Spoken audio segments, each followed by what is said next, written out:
नमस्कार, रुपालीज kitchen and vlog या चॅनलमध्ये तुमचं सर्वांचं मनापासून खूप खूप स्वागत।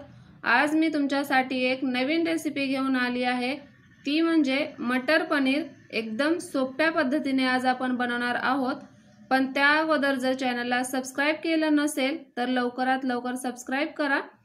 इथं मी 200 ग्राम पनीर घेतलंय, 3 मोठ्या आकाराचे कांदे उभे कट करून घेतलेले, एक मीडियम आकाराचा टोमॅटो, चवीनुसार मीठ, हिरवा वाटाणा, 2 चमचे पनीर मसाला, 7 ते 8 लसणाच्या पाकळ्या, 1 इंच आल्याचा तुकडा, पाव चमचा गरम मसाला, एक 8 ते 10 काजू, कोथिंबीर आणि 1 चमचा लाल तिखट।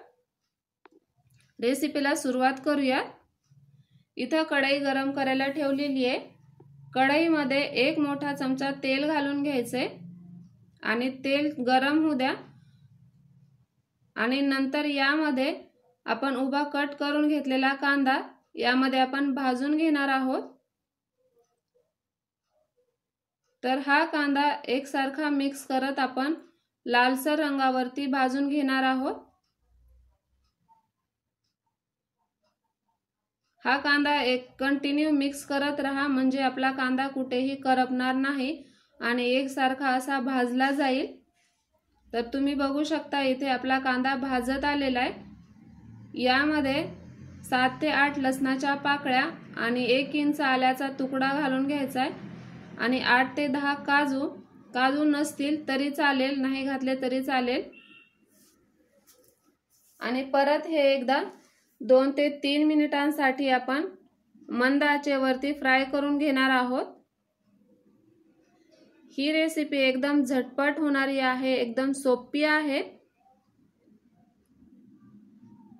तर तुम्ही इथे बघू शकता आपला कांदा भाजून तयार आहे। आता यामध्ये एक मीडियम आकाराचा टोमॅटो कट करून घालायचा आहे आणि टोमॅटो घातल्यानंतर सुद्धा एक 2 ते 3 मिनिटांसाठी फ्राय करून घ्यायचे आहे, म्हणजे आपला टोमॅटो छान असा मऊ होईल।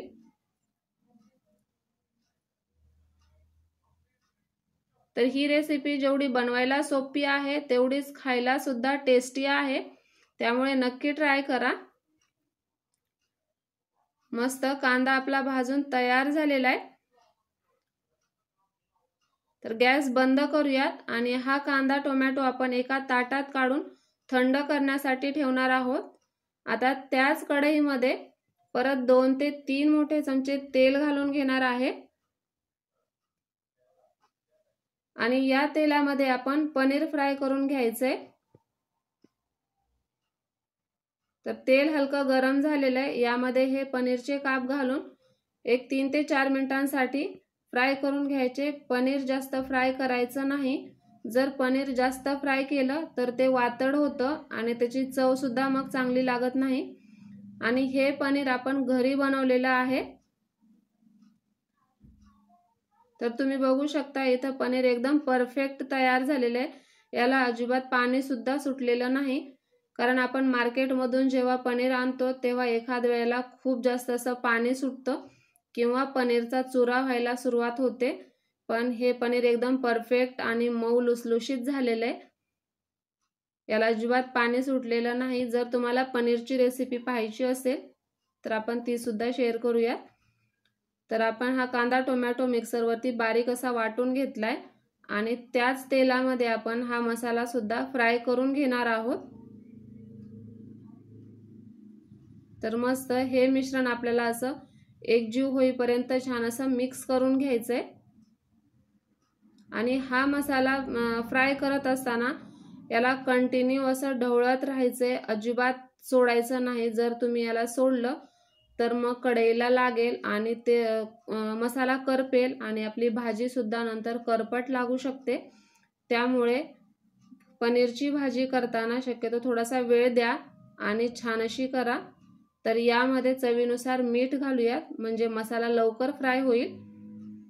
तर तुम्ही बघू शकता आपल्या मसाल्याचा रंग किती सुरेख आलेला आहे। तर यामध्ये कुठलाही कलर ॲड केलेला नाही। तर बघा मस्त असा फ्राय झालेला आहे आणि तेल सुटायला सुद्धा सुरुवात झालेली आहे। तरी सुद्धा आणखी 2 ते 3 मिनिटं लागतील। परफेक्ट मसाला रेडी होण्यासाठी। तर तुम्ही बघू शकताय मस्त असा रंग आलाय आणि खूप सारं तेल सुद्धा सुटलेलं आहे मस्त। आता यामध्ये पाव चमचा गरम मसाला, 2 चमचे पनीर मसाला, 1 चमचा लाल तिखट तुमच्या आवडीनुसार तुम्ही कमी जास्त करू शकता। हिरवा वाटाणा घातलाय पाव वाटी आणि आता हे सुद्धा थोडंसं मिक्स करून घेऊयात, म्हणजे 2 ते 3 मिनिटांसाठी मंद आचेवर आपण हे फ्राय करून घेणार आहोत, म्हणजे आपले मसाले सुद्धा जळणार नाहीत आणि मसाल्याचा कच्चेपणा सुद्धा निघून जाईल। तर हे मिक्स झाल्यानंतर यामध्ये फ्राय करून घेतलेलं पनीर घालून घेणार आहोत आणि पनीर घातल्यानंतर 1 मिनिटासाठी हे फ्राय करायचे, जास्त वेळ फ्राय करायची गरज नाही।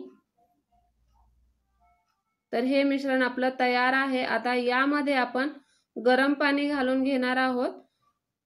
कुठल्याही भाजीमध्ये शक्यतो गार पाणी घालू नका, गरम पाण्याचा वापर करा। गरम पाण्याने काय होतं, आपल्या भाजीची चव दुपटीनं वाढते आणि तरी सुद्धा छान येते आपल्या भाजीवरती, त्यामुळे शक्यतो गरम पाणी वापरा मस्त। आणि आपण यामध्ये आता थोडं थोडं करून पाणी ऍड करणार आहोत। तर तुम्हाला किती भाजी कशी घट्ट हवी आहे त्यानुसार तुम्ही इथं पाणी वापरू शकता। तर इथं बारीक चिरलेली कोथिंबीर घालून घेऊयात आणि 5 मिनिटांसाठी मंद आचेवर शिजू द्या। तर 5 मिनिटं झालेली आहेत आणि आपली मटर पनीरची भाजी इथं तयार झालेली आहे। गॅस बंद करून घेऊयात आणि एका बाउलमध्ये ही भाजी मी काढून घेते। वाव, मस्तच। तर आपली आजची रेसिपी तयार आहे। तर ही रेसिपी तुम्हाला कशी वाटली कमेंट करून नक्की सांगा आणि व्हिडिओ आवडल्यास चॅनलला लाईक, शेअर, सबस्क्राईब करा। धन्यवाद।